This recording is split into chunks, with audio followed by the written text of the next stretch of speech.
trip to the Cruel World Festival was a whirlwind, though I did get to see some sights like the John Sowden house behind me.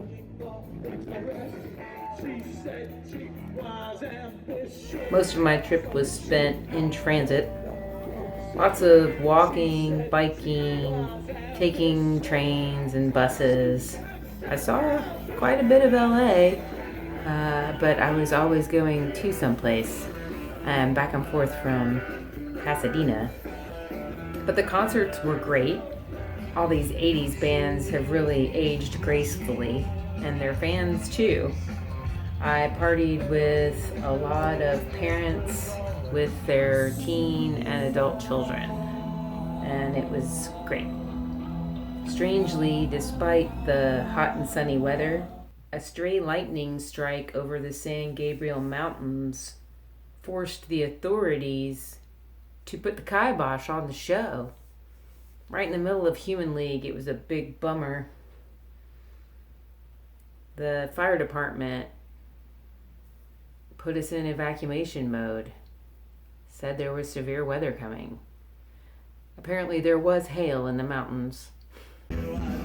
So the headliners, Iggy Pop and Susie, were rescheduled for the next night.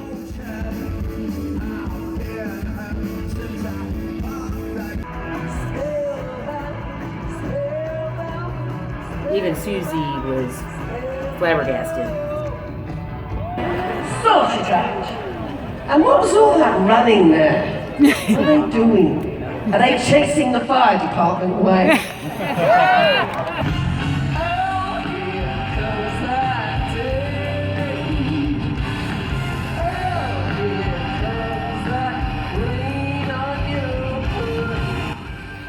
She didn't let it rain on our parade, though.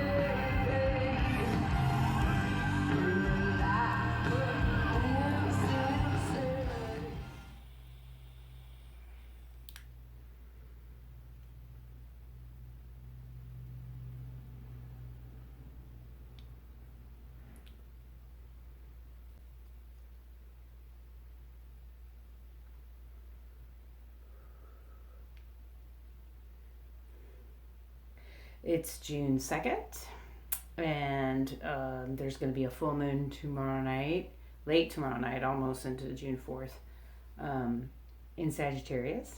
God, this moon, y'all, it's big and bright. I've been reading a lot of astrology lately, and it's been saying that this moon is about letting go of feelings of guilt and baggage, and coming out of that. There's also something happening with Jupiter is like conjunct the North Node, I believe. I'll look that up. And the North Node is, not a planet. It's a mathematical point, but it kind of symbolizes your future, where the South Node is more like your past and what you're kind of familiar with. The North Node's kind of more about the unknown, what could potentially be. So there's, we're halfway through the year. I think that's kind of a good thing to meditate on. So I've already shuffled, and I'm just going to use Rider-Waite Smith again this time. I'm going to cut, and we're going to see what's going on.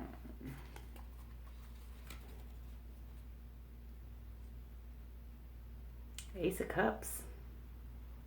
That's like the number one, emotions.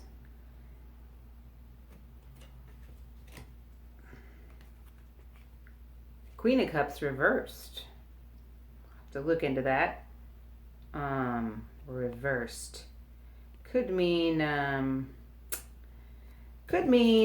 you're feeling emotional, but you don't want to let yourself. That's just my first impression there. Eight of Wands reversed. Had this before.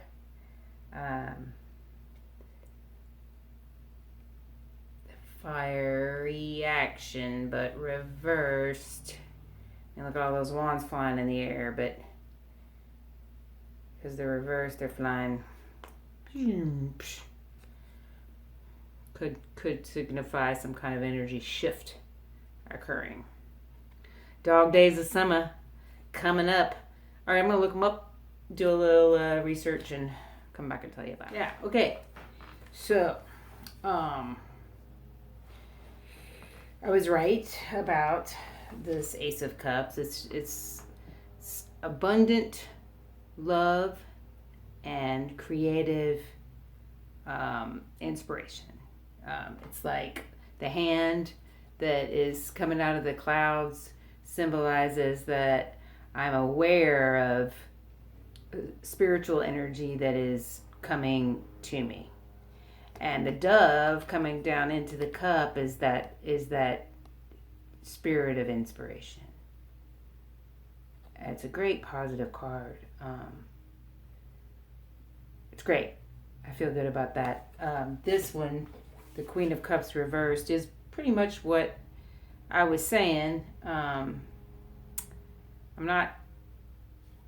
should be in the best place to receive this creative inspiration, but something's askew, and it could be that I'm helping other people too much and not doing enough self-care. I'm kind of like getting drained, a little bit drained. I got to watch out for my codependent tendencies, which I think I've mentioned.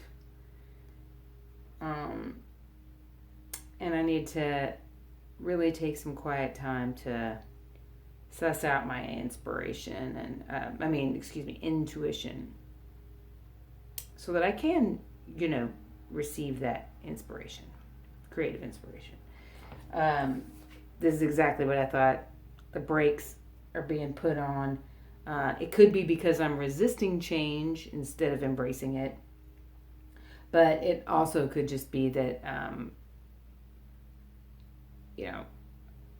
I'm starting to realize I need to put the brakes on. So, yeah. Overall, not a bad read. Not a bad read for halfway through the year. It has been action, go, go, go. We just had Memorial Day last weekend, and I went to visit my grandparents' graves. I don't know what compelled me. I had some flower arrangements, and I thought, maybe I should go, check out my grandparents' graves. I had to do a little bit of walking around to find them, but I found them, and my great aunt is buried next to them, so I got to see her grave, and she was a sweetheart. She was a spinster, an unmarried lady all her life, but she also liked to drink and sing songs, play the piano. She was pretty cool. My second set, or my other set of grandparents, are in the same cemetery. I was just a little bit up the road, and I pulled up the car according to the map that I'd gotten from the office, and got out and looked around. It took me a few seconds, and then I realized I had parked literally on top of them. I was right in front of them. I had stopped right in front of them. So that was pretty cool. I felt like I was kind of called there. So anyway, honor your ancestors. I really do believe that that's important, because you wouldn't be here without them, And so if you have any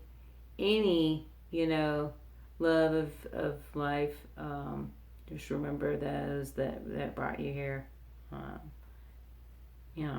And Memorial Day is for that. It is for veterans too, and my grandfather was a veteran, but it's not all, it doesn't have to be about veterans. It can just be about people that you want to remember. And there were a lot of people in the cemetery. I was pretty impressed by the variety of people in the cemetery, young and old, and some with kids, and some looking somber, and some looking happy, and people leaving flowers. They tried to tell me I couldn't leave artificial flowers, and I was like, don't be telling me what I can and can't leave on my family's grave. But anyway, They just don't want to pick up garbage. I get it. But I could go back like this weekend and remove it myself or something, you know, whatever. But anyway, happy summer days to everybody. It's right around the corner and it feels like it's already here. It's like 90 today here in Kentucky. So, yeah. Cheers, everybody. I'll see you on that new moon just prior to the summer solstice.